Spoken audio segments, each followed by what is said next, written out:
तो कैसे हैं आप लोग। नमस्कार, प्रणाम, welcome back to Bodhisattva PCS. My dear friend, मुझे आशा है आप सब लोग अच्छे होंगे और अपने प्रिपरेशन को अनुशासित रूप से धार दे रहे होंगे। माय डियर फ्रेंड, यदि बीपीएससी के प्रीवियस ईयर क्वेश्चन का एनालिसिस किया होगा आपने, तो आपको पता चल गया होगा कि बीपीएससी प्री को क्रैक करने में बिहार बजट और बिहार आर्थिक सर्वेक्षण कितना महत्वपूर्ण रोल निभाता है। यहां से 5 से 6 प्रश्न सीधे सीधे या तो सीधे सीधे पूछे जाते हैं या एनालिटिकल वे में पूछे जाते हैं। तो काफी इंपॉर्टेंट सेशन होने वाला है आज का।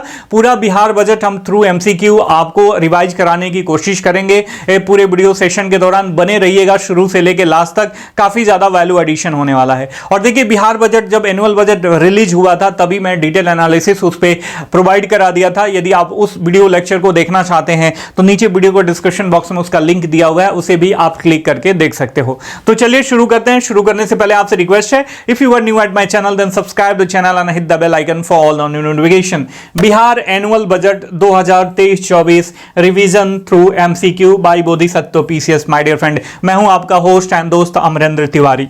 ठीक है, जो लोग नए हैं उनके लिए मैं बता दिया। चलिए आगे बढ़ते हैं, एक एक क्वेश्चन को देखते जाएंगे और साथ में उसका एनालिसिस भी देखते चलेंगे, जो कि एग्जामिनेशन के लिहाज से काफी इंपॉर्टेंट है। ठीक है, चलिए देखते हैं। पहला प्रश्न है कि 2023-24 के लिए बिहार का सकल राज्य घरेलू उत्पाद दैट मींस जीएसडीपी मौजूदा कीमतों पर डैश होने का अनुमान है। कितना होने का अनुमान है? काफी इंपॉर्टेंट ये प्रश्न है। आपके ऑप्शंस है 7.89 लाख करोड़, 8.59 लाख करोड़, 10 लाख करोड़ रुपए और 10.59 लाख करोड़ रुपए। इसका सही जो आंसर है वह है 8.59 लाख करोड़ रुपए है। इसका इतना अनुमान है मौजूदा कीमतों पर। देखिए, इस तरह के प्रश्न पढ़ने से करने से पहले आपको यह ध्यान में रखना है कि यह मौजूदा कीमतों पर पूछ रहा है या स्थिर मूल्य पर बेस ईयर पे पूछ रहा है। बच्चे क्या कर, देखिए मेरा ये मकसद बनाने का केवल ये नहीं था video lecture through MCQ revision का कि मैं आपको केवल फैक्ट्स याद करवा दूं। यहां पे क्वेश्चन कैसे ट्रिकी पूछता है बीपीएससी, और नॉर्मल चीजें होती हैं जो आपको आते हुए भी आप क्वेश्चन गलत कर देते हो एग्जामिनेशन में। ठीक है, क्योंकि आप हड़बड़ी में रहते हो, टाइम मैनेजमेंट करने की कोशिश करते हो, अंडर प्रेशर रहते हो, तो उस समय गलतियां हो जाती हैं। तो ध्यानपूर्वक आपको एक एक प्रश्न पढ़ना है। यहां देखना है कि मौजूदा कीमतों पर दैट मींस वर्तमान मूल्य पर पूछ रहा है या स्थिर मूल्य पर। देखिए, स्थिर मूल्य पर क्या होता है, इन्फ्लेशन का समायोजन किया जाता है, जबकि वर्तमान मूल्य पर इन्फ्लेशन जो है दैट मींस मुद्रास्फीति जो है उसमें इंक्लूडेड होती है। ठीक है, तो 2023-24 के लिए बिहार का सकल राज्य घरेलू उत्पाद मौजूदा कीमतों पर 8.59 लाख करोड़ रुपए होने का अनुमान है। ठीक है, तो ये क्वेश्चन आपको क्लियर हो गया। इसका डिटेल एनालिसिस भी मैं आपको दिखा दे रहा हूं। देखिए, 2023-24 के लिए जैसा कि मैंने बताया, बिहार का सकल राज्य घरेलू उत्पाद दैट मींस ग्रॉस स्टेट जो डोमेस्टिक प्रोडक्ट, इसको लिखते हैं जीएसडीपी, ऐसे लिखते हैं इन शॉर्ट। ठीक है, तो ध्यान में रखिएगा, मौजूदा कीमतों पर 8.59 लाख करोड़ रुपए होने का अनुमान है, जिसमें यदि बात करें 2022-23 की तो यह 7.89 लाख करोड़ रुपए की तुलना में 8.9% की वृद्धि देखी गई है। ठीक है, तो ये आपको फैक्ट्स पता चल गया। अब यहां पे एक बेसिक थियोरेटिकल नॉलेज है जो आपको याद रखना चाहिए, और बीपीएससी आजकल ऐसा प्रश्न पूछने भी लगा है कि सकल राज्य घरेलू उत्पाद क्या है। तो देखिए, ऐसी परिभाषा याद करने के लिए ना काफी इंपॉर्टेंट इसमें एक क्लिक बिट्स भी होते हैं, मतलब एक एक शब्दों का क्लिक बिट्स होता है जो जिसको आपको ध्यान में रखना चाहिए। ठीक है, जीएसडीपी एक निश्चित अवधि की बात करा जा रहा है, पार्टिकुलर टाइम पीरियड की बात करा जा रहा है। जीएसडीपी को उसी टाइम पीरियड में मापते हैं, आमतौर पर 1 वर्ष में, और बिना दोहराव के, इसमें किसी भी चीज का दोहराव नहीं होता है। तो सकल राज्य घरेलू उत्पाद एक निश्चित अवधि दैट मींस आमतौर पर वर्तमान में मतलब 1 वर्ष लिया जाता है के दौरान राज्य की भौगोलिक सीमाओं के अंदर। ठीक है, भौगोलिक सीमा दूसरी होती है और आर्थिक सीमा दूसरी होती है। इस चीज को ध्यान में रखना कि भीतर उत्पादित सभी तैयार वस्तुओं को जो फाइनल प्रोडक्ट्स होते हैं या फाइनल सर्विसेज होते हैं, उनका मौद्रिक एडिशन जो उनका मौद्रिक वैल्यू होता है, सबका समाकलन ही जीएसडीपी कहलाता है। तो ये बात आपको समझ में आ गई।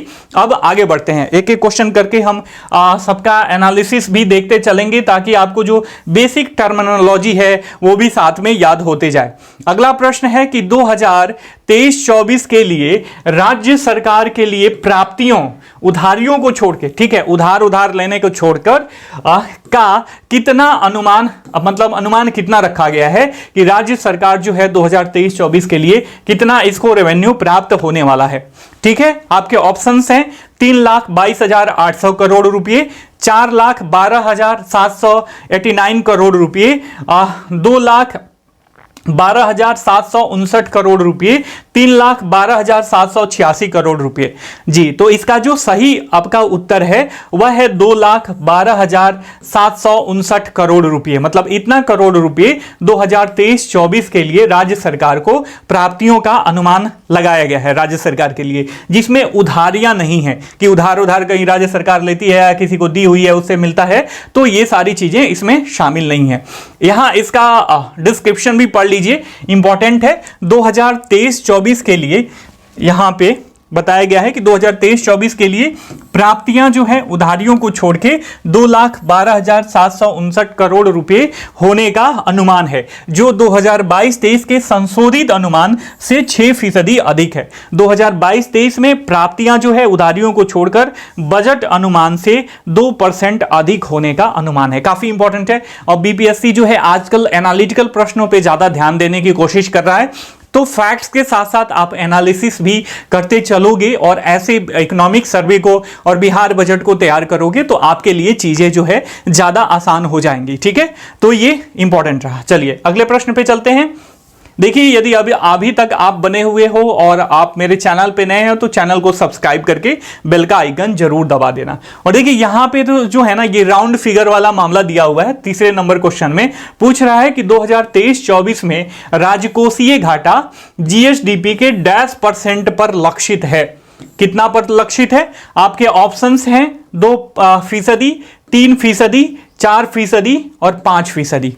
जी, इसका सही उत्तर होगा 3%। ये एक्चुअली 2.98% के लगभग है, तो इसको राउंड फिगर में 3% के बराबर रखा गया है। इंपॉर्टेंट है, आगे बढ़ते हैं। ठीक है,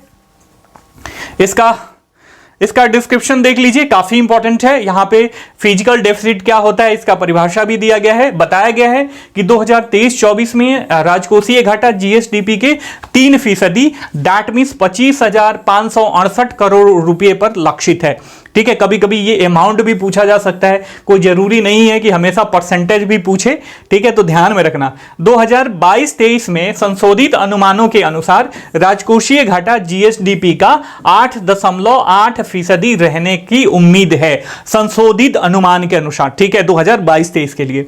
अब राजकोषीय घाटा क्या होता है, जिसको इंग्लिश में फिजिकल डेफिसिट बोलते हैं। एक निश्चित वित्तीय वर्ष में सरकार के कुल राजस्व और कुल व्यय के बीच का अंतर जो है वह राजकोषीय घाटा कहलाता है। राजकोषीय घाटा तब उत्पन्न होता है जब किसी सरकार का व्यय किसी वित्तीय वर्ष में सरकार द्वारा उत्पन्न राजस्व से, कुल राजस्व से अधिक हो जाता है, तो उसको फिजिकल डेफिसिट का सामना करना पड़ता है उस पार्टिकुलर गवर्नमेंट को।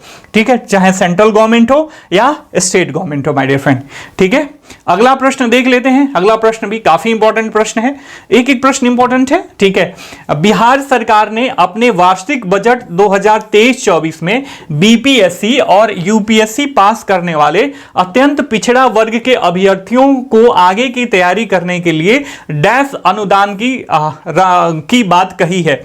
ठीक है, आपके ऑप्शंस हैं क्रमशः 50,000 और 1 लाख रुपए, क्रमशः 25,000 और 1 लाख रुपए, क्रमशः 75,000 और 1 लाख रुपए, क्रमशः 85,000 और 1 लाख रुपए। जी, इसका सही उत्तर जो है क्रमशः 50,000 और 1 लाख रुपए। दैट मीन्स बीपीएससी जो पास करेगा प्रीलिम्स, उसको आगे की तैयारी करने के लिए मेंस और इंटरव्यू का 50,000 रुपए दिया जाएगा, और यूपीएससी पास करने वालों के लिए 1 लाख रुपए अनुदान की बात करी गई है, राशि की बात करी गई है। ठीक है, आगे बढ़िए। तो ये काफी मतलब अच्छा इनिशिएटिव है बिहार गवर्नमेंट का, ताकि लोग जो है मोटिवेट हो सके। ठीक है, अगला हमारा प्रश्न है कि बिहार बजट 2023-24 के बजट अनुमान के अनुसार बिहार की आर्थिक वृद्धि संभावित है। काफी इंपॉर्टेंट प्रश्न, पूछे जाने की पूरी संभावना है, पूछा जा सकता है, तो ध्यान में रखना। बिहार बजट 2023-24 के बजट अनुमान के अनुसार बिहार की आर्थिक वृद्धि कितनी संभावित है? आपके ऑप्शन है 10.98%, 10.34%, 15.24%, उपरोक्त में से कोई नहीं। जी, इसका जो सही उत्तर होगा ये 15.24% के बराबर है। इतना आर्थिक वृद्धि का अनुमान रखा गया है। अब यहां पे ये डेटा है, इसका एनालिसिस कर लेते हैं, काफी इंपॉर्टेंट है। बिहार बजट 2023-24 का राजकोषीय अभिविन्यास दिया गया है, ठीक है। अब यहां पे देखोगे आप तो ये आर्थिक वृद्धि दर दर्शा रहा है प्रतिशत में, ठीक है। ध्यान से देखना, 2021-22 का वास्तविक जो हमारा इकोनॉमिक ग्रोथ हुआ था बिहार का वो 10.98% के बराबर रहा था, ठीक है। वहीं बजट अनुमान 2022-23 के लिए यह 10.34% के बराबर था और 2023-24 के लिए बजट एस्टिमेट के अनुसार ये 15.24% के बराबर है। क्रिस्टलन क्लियर हो गया मामला। अब आगे बढ़ते हैं। देखिए, यदि आप पूरा डिस्क्रिप्शन वीडियो देखना चाहते हो बिहार बजट का, जो बिहार बजट रिलीज हुआ था तभी मैंने प्रोवाइड कराया था, ये नीचे वीडियो को डिस्क्रिप्शन बॉक्स में उसका लिंक आ रहा है, उस पर क्लिक करके आप देख लेना, ठीक है। अगला हमारा प्रश्न है, राज्य सरकार ने वित्तीय समेकन के उद्देश्य से, फिजिकल कंसोलिडेशन के उद्देश्य से, एम से बजट वित्तीय वर्ष 2023-24 में राजकोषीय घाटा को सकल राज्य घरेलू उत्पाद के अनुपात में कितना फीसदी अनुमानित किया गया है, ठीक है। वो राउंड फिगर में हमने बताया था और यहां पे बताइए 3.78%, 3.47%, 2.98%, उपरोक्त में से कोई नहीं। तो ये 2.98% के बराबर जो है फिजिकल डेफिसिट, फिजिकल कंसोलिडेशन के हिसाब से राजकोषीय घाटा जीएसडीपी का रखा गया है 2.98%। अब इस डेटा का एनालिसिस कर लेते हैं, काफी इंपॉर्टेंट है। आप देखोगे 2021-22 में जो रियल हमारा फिजिकल डेफिसिट रहा, राजकोषीय घाटा रहा, ये 3.78% के बराबर रहा।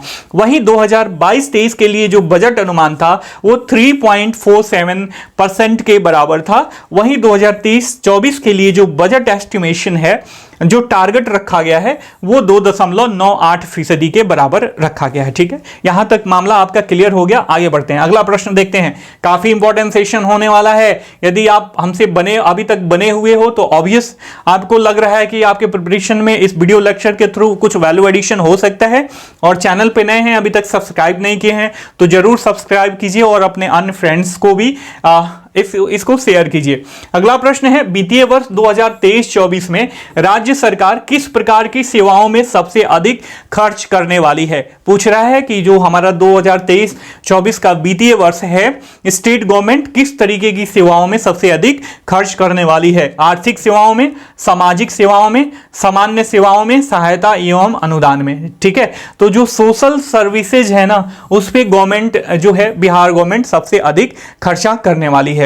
अब इसका डिटेल एनालिसिस भी देख लेते हैं, इंपॉर्टेंट है। एग्जामिनेशन के लिहाज से यहां से पूछा जा सकता है और ये मेंस के लिहाज से देखिए, जो चीजें आप प्री के लिए भी पढ़ते हो ना, वो फैक्ट्स आपके मेंस आंसर राइटिंग में गहने के तरीके के गहने के तौर पे आप यूज कर सकते हो। दैट मींस फीडर के फॉर्म में आप यूज कर सकते हो, ठीक है। फैक्ट्स देके आप अपने आंसर राइटिंग को इनहांस कर सकते हो और डायनामिज्म उसमें डाल सकते हो। क्योंकि जब आप बिहार बजट का एग्जाम्पल दोगे 2023-24 का, तो जो कुछ भी आप कहोगे वो ऑथेंटिकेशन माना जाएगा आपके स्टेटमेंट का, कहे गए स्टेटमेंट का। तो जो चीजें आप प्री के लिए पढ़ रहे हो वो कंसीडर करो कि इसका उपयोग जो है आप मेंस के लिए भी कर रहे हो। तो ये तो आपके एक सबकॉन्शियस माइंड में बैठेगा कि हाँ, हम मेंस भी लिखने वाले हैं इस बार 69 मेंस, तो ये पुशअप करेगा आपको प्री क्रैक करने में। काफी साइकोलॉजिकल और साइंटिफिक रिलेशन है, लॉ ऑफ अट्रैक्शन यहां पे काम करता है। तो इस चीज को आप ध्यान में रखना, जो चीज भी प्री के लिए पढ़ रहे हो ये सोच के पढ़ो कि इसका मेंस में भी मैं उपयोग करने वाला हूं, ठीक है। तो यहां पे देखो क्षेत्रवार व्यय संरचना दिया गया है इस बार के लिए 2023-24 के लिए कि अब राज्य सरकार किन किन सेवाओं में सबसे अधिक जो है अपना पैसा खर्चा करने वाली है। तो आप देखोगे सामाजिक सेवाओं में 38% राज्य सरकार सबसे अधिक खर्चा करने वाली है। अच्छा, एक मतलब एक ना अरेंजमेंट भी दे सकता है कि इन सेवाओं पे सबसे अधिक, उससे कम इससे, उससे कम इस पे, उससे कम इस पे। तो ऐसे भी आपको याद रखना चाहिए, ठीक है। तो सामाजिक सेवाओं पे सबसे अधिक है, उसके बाद बाद सामान्य सेवाओं पे जो जनरल सर्विसेज हैं, उसके बाद जो इकोनॉमिक सर्विसेज हैं उस पे, मतलब पहले स्थान पे सामाजिक सेवाएं, दूसरे स्थान पे सामान्य सेवाएं और तीसरे स्थान पे आर्थिकी सेवाएं हैं। ठीक है, लोक ऋण जो पब्लिक डेब्ट है वो 9% और सहायता अनुदान वगैरह ये सब इसमें दिया हुआ है। तो ये सबसे अधिक ध्यान में रखना, सामान्य सामाजिक सेवाओं पे सबसे अधिक खर्चा करने वाली है बिहार सरकार इस बार। ठीक है, 2023-24 के लिए। अगला हमारा प्रश्न है कि बिहार बजट 2023-24 में राज्य सरकार द्वारा निर्धारित प्राथमिकताओं में से नहीं है अल्पसंख्यक कल्याण नहीं है। देखिए, है नहीं है ये सब ना कीवर्ड्स होते हैं, प्रीलिम्स के जो प्रश्न होते हैं ना, एमसीक्यू, ये कीवर्ड्स होते हैं और बच्चे यहीं से मतलब कंफ्यूज हो जाते हैं और क्वेश्चन को गलत कर देते हैं। ये नहीं कि उनकी तैयारी अच्छी नहीं है, इस वजह से कि वो ह्यूमन एरर कर देते हैं, क्योंकि अंडर प्रेशर होते हैं। तो कभी भी प्रश्न जो है शांत मन से पढ़िए। बहुत बच्चे होते हैं ना, 1.5 घंटे में ही हमसे सारा पेपर ऊपर लगा के बैठ जाते हैं, 1.25 घंटे में ही लगा के बैठ जाते हैं। तो कहाँ हो जाएगा भैया? कोई ये आर्मी का दौड़ तो नहीं है कि आप जल्दी से 600 मीटर या जितना भी मीटर का दौड़ पूरा करोगे, 1600 मीटर का, तो आपको जो है अधिक एक्स्ट्रा पॉइंट मिलेंगे। तो इसमें कुछ नहीं है, आप पूरे ऊपर 2 घंटे लो और टाइम मैनेजमेंट के साथ, पूरे दिमाग के साथ, पूरा जो आपने 1 साल 1.5 साल डेडिकेट किया है प्रिपरेशन के साथ, सबका यूटिलाइजेशन करते हुए क्वेश्चन को, एक एक क्वेश्चन को टैकल करने की कोशिश करो। अब ये नहीं कि कोई क्वेश्चन नहीं आ रहा है तो उस पर आप 10 मिनट 15 मिनट लगा दे रहे हैं, ऐसा भी नहीं होना चाहिए, आगे भी बढ़ना चाहिए। ठीक है, तो टाइम मैनेजमेंट भी बहुत जरूरी है। तो ये प्राथमिकताओं में से नहीं है पूछ रहा है, ये नहीं पूछ रहा है कि है, पूछ रहा है कि नहीं है। तो कौन कौन से? अल्पसंख्यक कल्याण क्या बिहार बजट 2023-24 की प्राथमिकताएं हैं?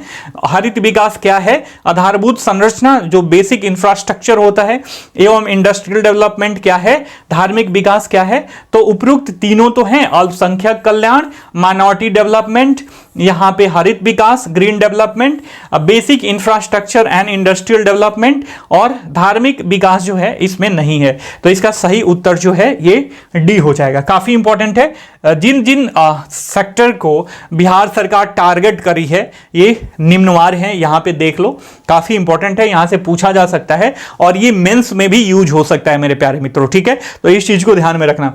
देखिए, बिहार बजट 2023-24 में राज्य सरकार द्वारा कई प्राथमिकताएं निर्धारित की गई हैं, जिनमें से निम्नलिखित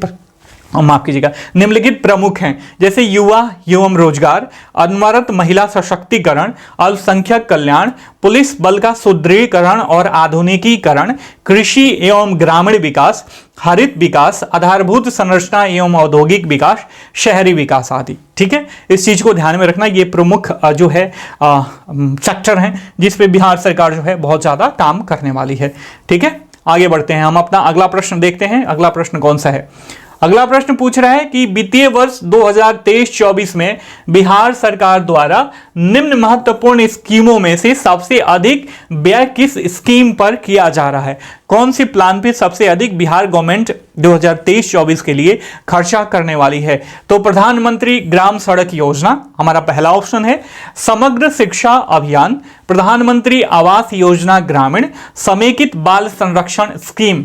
तो सबसे अधिक, आप सबको पता होगा, सबसे अधिक खर्चा करने वाली है समग्र शिक्षा अभियान पे। ठीक है, ये काफी इंपॉर्टेंट प्रश्न है, ये पूछा जा सकता है। कई सालों से बिहार सरकार का जो मुख्य फोकस है वो एजुकेशन को लेके बिहार सरकार जो है काफी सीरियस हो गई है। ठीक है, आपको पता होना चाहिए। राज्य सरकार कुल बजट का 15.45% जो है शिक्षा पर खर्चा करने वाली है। ये काफी बड़ी राशि होती है, काफी बड़ा मदवार जो है इसमें डिस्ट्रीब्यूशन है, तो ध्यान में रखना। लगभग 16,131 करोड़ रुपए जो है एजुकेशन पे बिहार सरकार 2023-24 में खर्चा करने वाली है। ठीक है, यदि सही, देखिए सरकारें जो है ना, कभी भी सोसाइटी में कहा जाता है ना, every society gets a kind of criminal it deserves. तो जो नेता होते हैं वो भ्रष्ट नहीं होते हैं, जो मूल भ्रष्टाचार है वो पब्लिक में समाहित होती है। पब्लिक यदि 500 रुपए में वोट बेच देती है, यदि आप देखोगे सब्जी वालों पे, कोई सब्जी बेच रहा है तो परवल के ऊपर कलर चढ़ा के बेच देगा।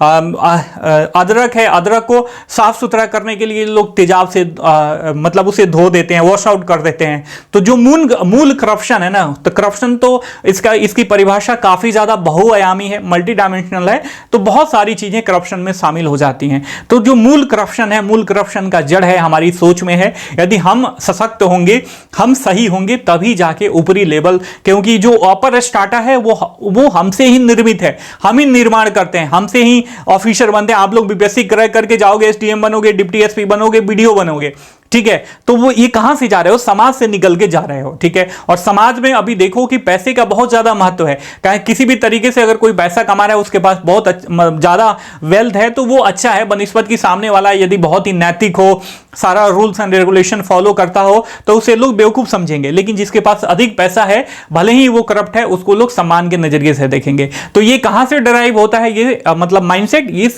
सोसाइटी से ड्राइव होता है, ठीक है। तो बिहार सरकार ने जो इतना एलोकेशन करा है इस साल के लिए 16,000 समथिंग रुपये, 16,000 करोड़ रुपये, ये काफ़ी इंपॉर्टेंट है। यदि बढ़िया से खर्चा किया जा रहा है, यदि सोसाइटी के हर एक लोग इसमें भागीदारी के साथ अपना जो है योगदान दें, अच्छी भागीदारी के साथ, तब जाके ये जो राज्य सरकार का कुल बजट का 15.45% जो है शिक्षा पर व्यय किया जा रहा है, इसकी सार्थकता हमें दिखेगी, ठीक है। इस चीज को ध्यान में रखना है। टीचर लोग हैं, सबको पता है कि जो टीचर हैं वो मतलब बच्चों का जो मिड डे मील वाला जाता है वो ले जाके अपने घर पे रख लेते हैं, ठीक है। तो ये कहां से ड्राइव होता है? सब लोग करप्ट हैं। तो करप्शन कोई नेता में और बड़े अधिकारियों में नहीं है, लोअर स्टाटा पे भी है। तो हम जड़ हैं, तो हम जब सुधरेंगे तभी जाके हमारा जो फल होगा वो भी सुधरेगा। इस चीज को ध्यान में रखना, ये काफी इंपॉर्टेंट है, ठीक है। जो अपर स्टार्टअप पे लोग बैठे हुए हैं, केवल उन पे दोषारोपण कर देने से हमारी अपनी जिम्मेदारियां जो है कम नहीं हो जाती। इस चीज को ध्यान में रखना। अगला हमारा प्रश्न है, राज्य सरकार को प्राप्त रुपये में अंश का सही क्रम है। सबसे अधिक रुपया कहां से प्राप्त होता है? तो केंद्र सरकार से सहायता अनुदान सबसे अधिक होता है और केंद्रीय करों में राज्य का अंश उससे कम है। अगला प्रश्न है, अगला ऑप्शन है, केंद्रीय करों में राज्य का अंश सबसे अधिक है, केंद्र सरकार से सहायता अनुदान उससे कम है, दूसरे स्थान पे है। लोक ऋण सबसे अधिक है, केंद्र सरकार से सहायता अनुदान दूसरे स्थान पे है। उपरोक्त में से कोई नहीं और एक से अधिक। तो इसका जो सही ऑप्शन है वो बी है। केंद्रीय करों में राज्य का अंश जो है सबसे अधिक है और उसके बाद केंद्र सरकार से सहायता अनुदान आता है दूसरे स्थान पे, राज्य सरकार को प्राप्त रुपये में अंश के रूप में, ठीक है। तो इसको ध्यान में रखना, काफी इंपॉर्टेंट है। प्रश्न यहां से भी अराइज हो सकता है, ठीक है। यहां पे डिस्ट्रीब्यूशन देख लीजिए, बिहार सरकार की जो कुल प्राप्ति है, प्राप्ति की प्रवृत्ति है प्रतिशत में, आप ये देख लो। केंद्र सरकार से सहायता अनुदान सबसे अधिक है। यहां पे आप देखो केंद्र सरकार से नहीं, ये केंद्रीय करों में राज्य का अंश, ठीक है। तो केंद्रीय करों में राज्य का अंश है, ये 39% के बराबर है, ठीक है। उसके बाद यहां पे 20% केंद्र सरकार से सहायता अनुदान के रूप में है। 19% जो है यहां पे ये राज्य सरकार के कर राजस्व हैं और राज्य का कर भिन्न राजस्व जो है लगभग ये दोनों इक्वल हैं। 19% नहीं, ये 3% है। ऋणों की वसूली, ये थोड़ा सा इसमें गड़बड़ दिया हुआ है कलर के हिसाब से, इसमें ग्रीन कहाँ दिया हुआ है, ग्रीन नहीं दिया हुआ है। इसको क्लियर कर देता हूँ, रुक जाइए। जो हमारा मेन मुद्दा था ना उसको मैं समझा दे रहा हूँ, बाकी हमें उससे क्या मतलब, ठीक है। तो देखिए ये जो 39% है ना, ये केंद्र करों में राज्य का अंश है, ठीक है। और उसके बाद जो दूसरे स्थान पे है 20%, ये केंद्र सरकार से सहायता अनुदान है, ठीक है। बाकी इसको छोड़ो, ये गड़बड़ घोटाला कर दिया है, ग्रीन दिया हुआ ही नहीं है। इसमें राज्य कर का भिन्न राजस्व ये दिया हुआ है 3% के बराबर, और ये राज्य सरकार के कर राजस्व जो है ये शायद 19% के बराबर दिया हुआ है, और लोक ऋण जो है 19% के बराबर दिया हुआ है, सही है, ठीक है। तो आप ध्यान में रखना, सबसे अधिक जो आता है केंद्रीय करों में राज्य का अंश है, माय डियर फ्रेंड, ठीक है। आगे बढ़ते हैं, अगला प्रश्न देखते हैं। हमारा अगला प्रश्न है, क्या है हमारा अगला प्रश्न? हमारा अगला प्रश्न है कि बाल हृदय योजना के संबंध में सही कथन है। बाल हृदय योजना राज्य सरकार के द्वारा चलाई जा रही है, इसके बारे में जो करेक्ट स्टेटमेंट है उसके बारे में पूछ रहा है कि कौन सा स्टेटमेंट करेक्ट है। यह योजना 1 अप्रैल 2021 से लागू है, ठीक है, पहला ऑप्शन हो गया। दूसरा, बजट 2023-24 के अनुसार 23 जनवरी 2023 तक कुल 700 से अधिक बच्चों का शल्य इलाज मुफ्त कराया गया इस योजना के तहत। यह योजना राज्य में हृदय में छेद के साथ जन्मे बच्चों के इलाज के लिए समर्पित है, एक से अधिक, और पांचवा ऑप्शन है कोई नहीं। तो इसमें सारे ऑप्शन सही हैं, ए, बी और सी तीनों सही हैं। ये ध्यान में रखना, काफी इंपॉर्टेंट योजना है यह। मैं इसको एलोबरेट कर देता हूं एक बार फिर से। बाल हृदय योजना 1 अप्रैल 2021 से राज्य में लागू है और बजट 2023-24 के अनुसार 23 जनवरी 2023 तक कुल 700 से अधिक बच्चों का शल्य चिकित्सा कराया गया, मुफ्त इलाज कराया गया राज्य सरकार के द्वारा, जिनके हृदय में छेद था। यह योजना राज्य में हृदय में छेद के साथ जन्मे बच्चों के इलाज के लिए लागू करी गई है और राज्य सरकार के द्वारा इसमें सहायता प्रदान किया जा रहा है। ठीक है, आगे बढ़ते हैं। अगला हमारा प्रश्न है राज्य बजट 2000, काफी इंपॉर्टेंट प्रश्न है, इसे ध्यान से देखना और कोशिश करो कि आप कर पा रहे हो कि नहीं। इसमें गलती कहां है, थोड़ा सा मैं पॉज कर दूंगा, आपको समय दूंगा। राज्य बजट 2023-24 के अनुसार कौन सा कथन जो है इसमें गलत है, तो गलत स्टेटमेंट के बारे में पूछ रहा है। हमारा पहला स्टेटमेंट है लोहिया स्वच्छ बिहार अभियान द्वितीय चरण के अंतर्गत 2023-24 में 15 जिलों में, यहां पे 15 डिस्ट्रिक्ट दिया हुआ है ना, ध्यान में रखना, 15 जिलों में एक प्लास्टिक अपशिष्ट प्रसंस्करण इकाई की स्थापना लक्षित है। दूसरा ऑप्शन है वर्ष 2023-24 में 10 जिलों में गोवर्धन इकाई का निर्माण मतलब लक्षित है, टारगेटेड है। तीसरा ऑप्शन है स्वच्छ गांव समृद्ध गांव के तहत ग्राम पंचायत के 5 वार्डों में सार्वजनिक उपयोग हेतु सोलर स्ट्रीट लाइट लगाया जाना है। हर एक ग्राम पंचायत के 5 वार्डों में, एक से अधिक और कोई नहीं। बताओ कि इसमें जो गलत स्टेटमेंट है वो कौन सा है। आप थोड़ा सा पॉज करो और बताओ। ठीक है, नीचे कमेंट करना है कि किसका सही हुआ। ठीक है क्योंकि ये काफी एनालिटिकल है। यदि आपने गहनता से पढ़ाई करी होगी, ये गहनता से नहीं कि पूरा मतलब 1000 पेज का बजट है तो पूरा 1000 पेज आपने पढ़ा होगा, बट आप का यदि ऑब्जर्वेशन पावर सही है तो आप इसको सही कर लोगे। ठीक है, ये सी वाला जो ऑप्शन है ना, ये सही है, ये गलत है। तो आप लोग कह रहे होंगे कि क्यों गलत है सर, आप बता दो हमें क्यों गलत है। तो मैं आपको बता रहा हूं, देखिए, स्वच्छ गांव समृद्ध गांव के तहत ग्राम पंचायत के 5 वार्डों में नहीं, हर एक वार्डों में, हर एक ग्राम पंचायत के हर एक वार्ड में सार्वजनिक उपयोग हेतु सोलर स्ट्रीट लाइट लगाई जाएगी। ठीक है, ना कि केवल 5 वार्डों में, हर एक वार्ड में लगाना है। ठीक है, तो ये ध्यान में रखना, कभी कभी शब्दों से जब गेम खेलने की कोशिश की जाती है तो ऐसे प्रश्न पूछे जाते हैं। ठीक है, यूपीएससी ऐसा प्रश्न अधिकतर मतलब अमूमन पूछता है और बिहार भी इस बीपीएससी भी आजकल शार्क बनने की कोशिश कर रहा है लाइक यूपीएससी, तो वो आपको खा सकता है ये छोटे छोटे शब्दों से। तो आप ध्यान में रखना कि आपकी तैयारी जो है 1-1.5 साल की किसी भी तरीके से, किसी भी कारण से ट्रैप में ना जाए, वैन में ना जाए। ठीक है, बीपीएससी के, तो इसके लिए एकदम प्रॉपर माइंडसेट के साथ आप एग्जाम हॉल में शामिल होना। निम्न में से कौन सा कथन गलत है।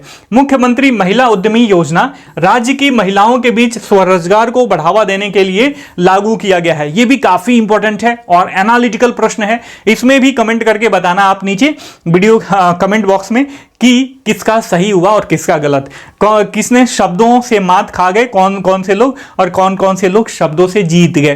काफी इंपॉर्टेंट है। अगला हमारा ऑप्शन है उच्चतर शिक्षा हेतु महिलाओं को प्रोत्साहन, इंटर पास हर एक महिला को राज्य सरकार 25,000 रुपये देगी। तीसरा ऑप्शन है राजगीर में बिहार खेल विश्वविद्यालय की स्थापना की जा रही है। चौथा ऑप्शन है एक से अधिक, और पांचवा ऑप्शन है इसमें से कोई नहीं। तो बताओ जी, इसका जो गलत ऑप्शन है ना वो बी है। इसमें लिखा हुआ है कि उच्चतर शिक्षा हेतु महिलाओं को प्रोत्साहन के तहत इंटर पास करने वाली हर एक महिला को नहीं, अविवाहिता को केवल, विवाहित जिसका विवाह हो गया उसको नहीं मिलेगा, जो अनमैरिड है उनको 25,000 रुपये की राशि जो है प्रोत्साहन राशि के तौर पे राज्य सरकार के द्वारा दी जाएगी। ठीक है, तो ये सारे छोटे छोटे छोटकू क्लिक बिट्स हैं जो आपको ध्यान में रखने चाहिए मेरे प्यारे भाइयों एवं बहनों।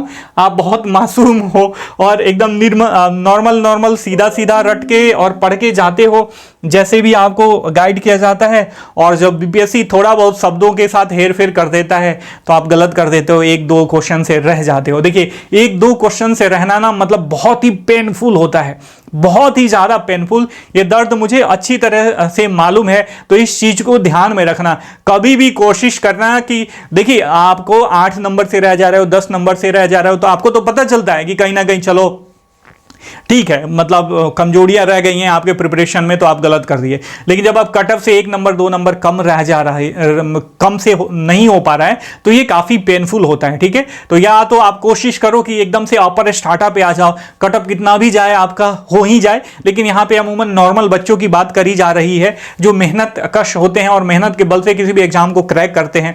अमूमन जो लोग भी मतलब ऑब्वियस जो लोग भी मतलब ज्यादा नंबर लाते हैं वो भी मेहनत करते हैं, लेकिन यहां पे थोड़ा सा कम स्मार्ट लोगों की बात करी जाइए, एवरेज लोगों की बात करी जा रही है जो केवल मेहनत के दम पे ही सारी चीजें करते हैं। तो इस चीज को ध्यान में रखना, कभी भी हमेशा आपका यदि आपका माइंडसेट सही रहेगा ना तो सारी चीजें सही है। साइकोलॉजिकल स्टेटस अपने स्ट्रांग करने की कोशिश करो, मेडिटेशन वगैरह पे ध्यान दो। ठीक है, अगला प्रश्न है, राज्य में पॉलिटेक्निक संस्थानों में गुणवत्ता बढ़ाने के लिए किस संस्था को नॉलेज पार्टनर सहित कार्यान्वयन एजेंसी मनोनीत किया गया है? IIT Delhi, IIT Roorkee, IIT Patna, एक से अधिक, निम्न में से कोई नहीं। इसका सही ऑप्शन जो है वह है आईआईटी पटना, ध्यान में रखना। ठीक है, काफी इंपॉर्टेंट है, यह भी प्रश्न पूछा जा सकता है माय डियर फ्रेंड।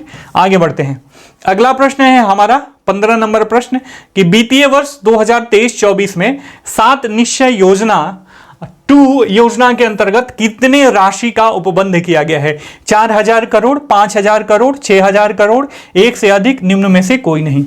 इतनी राशि दी जाती है, 5000 करोड़ रुपए जो है राज्य सरकार दी गई, राज्य सरकार के द्वारा एलोकेट किया गया है 7 निश्चय योजना पार्ट 2 के लिए 2023-24 के वित्तीय वर्ष के लिए।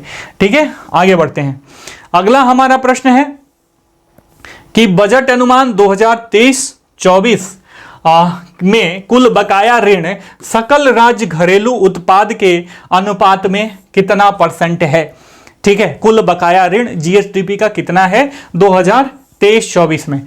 तो ये 38.12%, दूसरा ऑप्शन है 38.05%, तीसरा ऑप्शन है 37.81%, चौथा ऑप्शन है एक से अधिक और पांचवा है निम्न में से कोई नहीं। तो बताओ सही ऑप्शन होगा 37.81%। ठीक है, काफी इंपॉर्टेंट है। आगे बढ़ते हैं, इसका एलोबरेशन भी 37.81%। ठीक है, आगे बढ़ते हैं, इसका अगला प्रश्न है, एलोबरेशन नहीं है इसका, 17 नंबर प्रश्न कि बजट 2023-24 में बिहार सरकार ने कितने रुपए खर्च करने का लक्ष्य रखा है? मतलब बजट कितने का है, बकतने नहीं, ये कितने रुपए खर्च करने का लक्ष्य रखा है, काफी इंपॉर्टेंट है। 2.37 लाख करोड़ रुपए, 2.46 लाख करोड़ रुपए, 2.61 लाख करोड़ रुपए और 2.90 लाख करोड़ रुपए। बताओ इसका सही उत्तर क्या होगा? सही उत्तर होगा 2.61 लाख करोड़ रुपए जो है, ये लाख रुपए नहीं लाख करोड़ रुपए है, तो ध्यान में रखना, लाख करोड़ रुपए जो है खर्च करने का बिहार सरकार ने टारगेट रखा है। ठीक है, वित्तीय वर्ष 2023-24 का जो बजट है वो 2.16 लाख करोड़ रुपए, 2,61,885 करोड़ रुपए का है। ठीक है, पिछले वित्तीय वर्ष की बात देखें, फाइनेंशियल ईयर 2022-23 का देखें तो ये बजट कितना था? 2.37 लाख करोड़ रुपए का था। तो यदि तुलना करें तो पिछले वर्ष के तुलना में ये 24,000 करोड़ रुपए ज्यादा है। बजट में जो इनकम का लक्ष्य है वो 2.62 लाख करोड़ रुपए का है। इसमें रेवेन्यू जो राजस्व प्राप्तियां होंगी ये 2.12 लाख करोड़ रुपए के बराबर होंगी, 2,07,848 करोड़ रुपए, और जो पूंजीगत प्राप्तियां हैं इसमें 49.75 हजार करोड़ रुपए हैं। ठीक है, तो ये सारे फैक्ट्स हमने देख लिए। आगे बढ़ते हैं, अगले प्रश्न पे चलते हैं, काफी इंपॉर्टेंट है अगला प्रश्न है कि चौथे कृषि रोड मैप में डैश पर विशेष ध्यान दिया गया है। तो क्या है वो डैश? गैर अल्कोहलिक उत्पादों पर, दलहन और तिलहन पर, मड़ुआ उत्पादन पर, यह मड़ुआ होना चाहिए, मड़ुआ उत्पादन पर, और उपरोक्त में से कोई नहीं। तो इसका सही उत्तर जो है यह है दलहन और तिलहन पे मेन फोकस के साथ चौथे कृषि रोड मैप को लागू किया जा रहा है। काफी इंपॉर्टेंट है चौथा कृषि रोड मैप। इस बार मेंस में भी प्रश्न यहां से अराइज हो सकता है, तो ध्यान में रखना और प्रॉपर तरीके से चौथे कृषि रोड मैप के लिए पढ़ के जाना। बजट 2023-24 के अनुमान के मतलब इससे के अनुसार कई मिशन शुरू करने का लक्ष्य रखा है, प्रस्ताव रखा है गवर्नमेंट ने। बिहार मिलेट मिशन, बिहार दलहन और तिलहन विकास मिशन, फसल विविधीकरण मिशन, दलहन और तिलहन पर विशेष ध्यान देते हुए चौथा कृषि रोड मैप लागू किया जाएगा। राज्य कृषि मंडी प्रांगणों की अवसंरचना का आधुनिकीकरण भी किया जाएगा बिहार बजट 2023-24 के अनुसार। ठीक है, राज्य सरकार यह कह रही है। अगला प्रश्न है 19 नंबर हमारा प्रश्न है, काफी इंपॉर्टेंट प्रश्न यह भी है कि वर्ष 2021-22 में कृषि का बिहार की अर्थव्यवस्था में मौजूदा कीमतों पर कितना फीसदी का योगदान है। काफी इंपॉर्टेंट प्रश्न है। आपके ऑप्शंस है 26%, 15%, 59%, उपरोक्त में से कोई नहीं। मौजूदा कीमतों पर पूछ रहा है ना, जो वर्तमान कीमत है इस पे पूछा जा रहा है, ना कि स्थिर मूल्य पे पूछा जा रहा है। ठीक है, जब हम आपको एमसीक्यू के थ्रू पूरा इकोनॉमिक सर्वे रिवाइज करेंगे तो और ज्यादा एनालिटिकल प्रश्न लाएंगे, उसमें और ज्यादा कोशिश करेंगे कि एनालिटिकल प्रश्न हो और आपका दिमाग थोड़ा सा उसमें खपे, तो आप उसको रिवाइज करके रखना। कल या परसों मैं उसको भी ला दूंगा। तो कृषि का योगदान जो है मौजूदा कीमतों पर राज्य के जीएसडीपी में, इसका योगदान है जो है वह 26% के बराबर है। काफी इंपॉर्टेंट प्रश्न है, ध्यान में रखना, यहां से प्रश्न एराइज हो सकता है।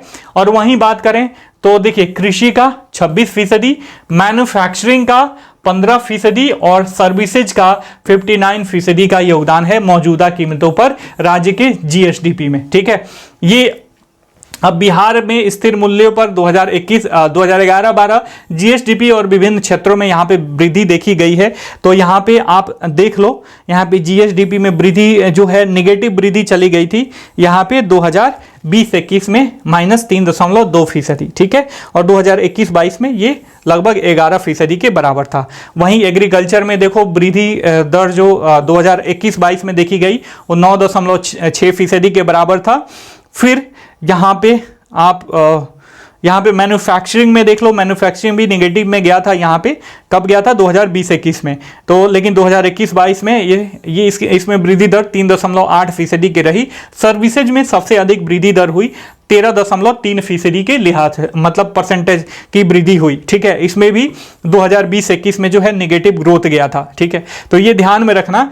एग्रीकल्चर को छोड़ के 2020-21 में मैन्युफैक्चरिंग, सर्विसेज और जीएसडीपी में तीनों में जो है नेगेटिव ग्रोथ रेट रहा माय डियर फ्रेंड। ठीक है, तो ये काफी इंपॉर्टेंट फैक्ट्स था। आई होप कि आप इसको याद कर लेना, इसको समझ के याद कर लेना। ठीक है, अगला हमारा प्रश्न है, देखिए आवधिक श्रम बल सर्वेक्षण जो जुलाई 2021 से जून 2022 तक का था के अनुसार बिहार में बेरोजगारी जो रेट था मतलब अनएम्प्लॉयमेंट रेट था वो कितने के बराबर था। 5%, 6%, 7%, 8%। तो इसका सही उत्तर होगा ये 6% के बराबर था। जो नेशनल रेट था अनएम्प्लॉयमेंट का उससे काफी अधिक है। अब यहाँ पे इसका विश्लेषण भी देख लो। आवधिक श्रम बल सर्वेक्षण जो जुलाई 2021 से जून 2022 के अनुसार बिहार में बेरोजगारी की दर 6% थी। जो राष्ट्रीय स्तर पर बेरोजगारी दर थी लगभग 4%, मतलब 4.1% के बराबर, उससे काफी अधिक थी। 15 से 29 वर्ष आयु वर्ग के लिए बिहार में बेरोजगारी दर 20.1% थी। जो राष्ट्रीय स्तर जो है 12.4% के बराबर, उससे अधिक थी।